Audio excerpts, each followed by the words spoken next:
Assalamualaikum warahmatullahi taala wabarakatuh. Saya Syahrul bin Sahar, pelajar Master Islamic Studies Open University Malaysia, nombor matrik CGS 03828525, yang mana insya-Allah hari ini saya bakal membentangkan berkenaan dengan subjek isu kontemporari dalam pengajian tafsir. Baik, jadi kita mulakan dengan makna ataupun maksud tafsir itu sendiri daripada sudut bahasa. Yang mana tafsir ini daripada sudut bahasa bermaksud penerangan dan penjelasan. Manakala daripada sudut istilah syaraknya pula, contoh kita ambil daripada Imam Zakarshi mentakrifkan bahawasanya tafsir ini satu bidang ilmu yang mempelajari kefahaman tentang kitab Allah, iaitu Al-Quran, yang diturunkan kepada Nabi Muhammad sallallahu alaihi wasallam. Yang mana kalau orang tu dia nak kuasai ilmu tafsir ni, dia mestilah menguasai beberapa disiplin ilmu. Contohnya ilmu bahasa Arab, nahwu, sharaf, kan, usul tafsir, qiraat, asbab dan nuzul, kemudian nasikh wal mansukh, ni semua kena mahir untuk menguasai ilmu tafsir. Baik. Jadi kembali kepada soalan yang diberikan, insya-Allah kita akan menerangkan berkenaan dengan tafsiran dua buah kitab. Kita akan ambil daripada dua buah kitab, iaitu kitab Zad al-Masir dan juga kitab Anwar at-Tanzir, yang mana tafsiran mereka kepada surah Al-Baqarah ayat 62, yang mana ada orang-orang sekarang ni yang mana dia menceritakan tentang kesamarataan agama. Jadi kita nak tengok pandangan daripada dua buah kitab ini. Baik, kita pergi kepada kitab Zad al-Masir karangan Ibnu Jauzi, kan? Yang mana di dalam kitab ini Ibnu Jauzi menceritakan berkenaan dengan surah Al-Baqarah ayat 62, yang mana bermaksud, kita bacakan dulu surahnya. Dan sesungguhnya orang-orang yang beriman dan orang-orang Yahudi dan orang Nasara, iaitu Nasrani, dan orang-orang Sabi'in, sesiapa di antara mereka itu beriman kepada Allah dan beriman kepada hari akhirat serta beramal soleh, dan bagi mereka pahala balasannya di sisi Tuhan mereka, dan tidak ada kebimbangan iaitu dari berlakunya kejadian yang tidak baik kepada mereka, dan mereka pula tidak akan berduka cita. Baik, kita pergi kepada kitab yang pertama, iaitu kitab Zad al-Masir, dalam mentafsirkan ayat di atas. Jadi Imam Ibnu Al-Jauzi menceritakan tentang golongan yang disebutkan oleh Allah Subhanahu Wa Taala tadi, yang mana ada beberapa pendapat mengenai mereka. Ada yang menyebutkan contohnya pendapat daripada Ibnu Abbas, yang mana menceritakan mereka ini adalah kaum yang beriman kepada Nabi Isa sebelum diutuskan Nabi Muhammad. Dan ada pendapat yang kedua, disebutkan mereka adalah orang-orang yang beriman kepada Musa dan mengamalkan syariatnya sehinggalah datang Isa. Kemudian mereka beriman kepadanya dan mengamalkan syariatnya sehinggalah datang Muhammad. Ini pendapat daripada Saudi, daripada gurunya. Kemudian ada yang menyebutkan mereka ini adalah orang-orang munafik. Ini pendapat daripada Sufyan Ats-Tsauri. Kemudian ada juga yang menyatakan mereka adalah orang-orang yang mencari Islam, yang mencari kebenaran, seperti Buhairah, Warqa' bin Naufal, Salman Al-Farisi dan sebagainya. Dan golongan yang kelima adalah menyatakan mereka ni adalah orang-orang yang beriman daripada umat ini. Baik, jadi intipatinya daripada kitab Zad al-Masir ini, Ibnu Jauzi menekankan bahawasanya iman yang sahih kepada Allah, hari akhirat dan amal soleh adalah penting untuk keselamatan dunia dan akhirat. Yang mana ini menimbulkan kepercayaan bahawa pada hari kiamat nanti Allah Ta'ala akan berikan rahmat dan pahala kepada siapa yang mereka ini benar-benar beriman kepada Allah, kan? Beriman pada Allah, beriman pada hari akhirat, buat amal soleh atas dunia tanpa mengira bangsa mereka ataupun siapa mereka. Jadi itu pendapat yang disebutkan di dalam kitab Zad al-Masir. Baik, seterusnya kita pergi di dalam kitab Anwar at-Tanzir karangan Al-Baydawi, yang mana disebutkan di sini juga Imam Al-Baydawi dia menyatakan bahawa ayat 62 tadi ini menunjukkan keselamatan dan pahala daripada Allah boleh diterima sesiapa sahaja yang memenuhi dua syarat yang utama. Apa syarat dia? Yang pertama sekali, beriman pada Allah dan hari akhirat. Yang keduanya adalah amalan yang soleh. Yang pertama ni makna apa beriman pada Allah hari akhirat ni? Tak. Tak buat apa? Tak buat syirik pada Allah Ta'ala. Tak sembah patung berhala, dia percaya Tuhan tu Allah Ta'ala saja, maka tu namanya percaya pada Allah. Dan hari akhirat, dia tahu bila mana dia mati nanti, dia akan dibangunkan kembali oleh Allah Subhanahu Wa Ta'ala. Kan? Dia akan menghadapi yang disebutkan sebagai mizan. Dia akan pergi kepada as-sirat. Kan?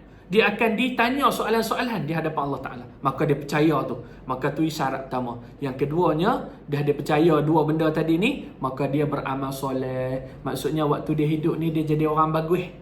Dia jadi orang bagus, dia jadi orang soleh. Maka dua benda ni ada, insya-Allah Allah Ta'ala akan berikan kepada mereka ni keselamatan. Baik, seterusnya kita pergi kepada soalan yang kedua. Yang mana kalau kita tengok soalannya adalah cara menafsirkan Al-Quran.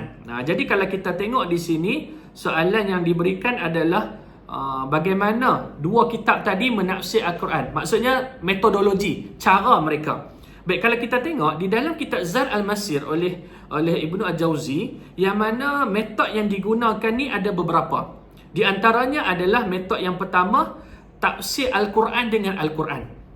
Tafsir Al-Quran dengan Al-Quran. Dan metod yang kedua adalah menafsirkan Al-Quran dengan hadis Nabi SAW.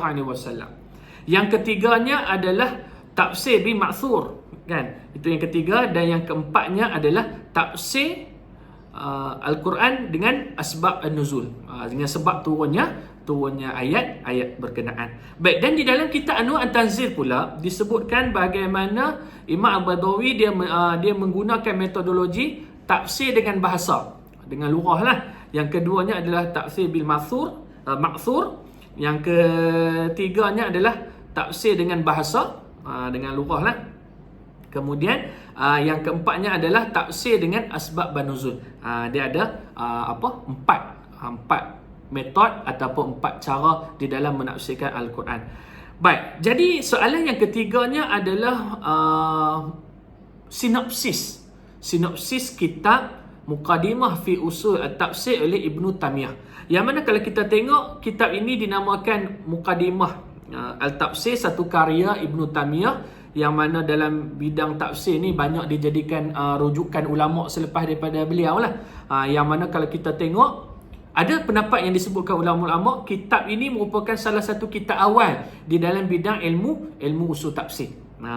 Yang mana kalau kita tengok di dalam kitab ni, Ibnu Taymiyah mengemukakan pandangannya mengenai cara-cara yang sahih dalam menafsirkan Al-Quran berdasarkan prinsip-prinsip yang bersumber daripada Al-Quran itu sendiri, hadis yang sahih dan pemahaman para sahabat Nabi SAW. Baik, yang mana kita tengok itu orang kata apa yang ditekankan oleh Ibnu Taymiyah. Yang mana secara kesimpulannya, secara ringkasannya di dalam video ini, teman saya tak dapat nak cerita semua sebab agak sedikit panjang. Jadi secara kesimpulannya, dalam kitab Muqaddimah ini, Ibnu Taymiyah adalah satu sumber yang sangat berharga lah untuk kita nak faham tentang apa yang disebutkan sebagai ilmu tafsir Al-Quran. Dan dia juga memberikan garis panduan yang penting kepada para mufassir di dalam menjalankan tanggungjawab mereka dalam menafsirkan Al-Quran berdasarkan sumber yang sahih dan sumber yang benar, yang sahih dan jalan yang benar, dan tidak bercanggah daripada ajaran Islam yang sebenar. Baik, seterusnya kalau kita tengok di dalam sinopsis kitab Tafsir Mufassirun oleh Muhammad Hussein Az-Zahabi, yang mana kitab Tafsir Mufassirun ini merupakan karya Dr. Muhammad Said Hussein Az-Zahabi, yang mana beliau merupakan seorang ulama yang terkenal di Mesir yang pernah menjawat jawatan sebagai Menteri Wakaf, di Mesir. Yang mana kitab ini adalah merupakan kitab ataupun buku yang pertama membahaskan secara lengkap metod para mufassir. Dia cerita details bab itu. Dan yang mana kalau kita tengok, kitab ni merupakan tesis PhD yang diajukan penulis pada tahun 1365 Hijrah ataupun bersamaan tahun Masihinya 1946. 1946 di Kuliah Usuluddin di Universiti Al-Azhar. Jadi ni kita panggil tesis PhD lah. Yang mana kalau kita tengok, kitab ini kemudian dicetak dalam dua jilid lah semasa hayat penulis. Kemudian selepas kewafatannya, satu lagi jilid diterbitkan. Mana kata dia jadi tiga jilid. Dan kitab ini juga pernah disusun kembali dan disunting oleh beberapa orang anak murid kepada penulis, iaitu Dr. Muhammad Said Hussein Al-Zahabi. Baik, kalau kita tengok secara kesimpulannya adalah kitab ini ditulis dengan menggunakan kaedah penulisan tesis tahap kedoktoran. Daripada sudut kalau kita baca itulah kita boleh tengok. Dan kalau kita tengok, kitab ini juga memberikan gambaran yang jelas dan menyeluruh tentang sejarah, perkembangan tafsir serta menggali dengan lebih mendalam tentang tokoh-tokoh penting dalam bidang penafsiran Quran. Jadi ia merupakan sumbangan besarlah di dalam bidang tafsir, dan kitab ini sangat bergunalah kepada orang yang belajar tentang ilmu tafsir ini dan depa nak memahami secara lebih mendalam berkenaan dengan tafsir Al-Quran. Jadi itu sajalah sekadar ringkasan. Saya minta maaf lah masa agak sedikit masa agak sikit lah untuk kita bentangkan dengan lebih lanjut, dan semua perkara yang saya bentangkan ini ada saya muatkan di dalam tugasan saya, dan mudah-mudahan dapat memberikan manfaat. Saya mohon maaf andai kata ada terkasar bahasa, tersilap bicara. Sekian saja daripada saya. Assalamualaikum warahmatullahi taala wabarakatuh.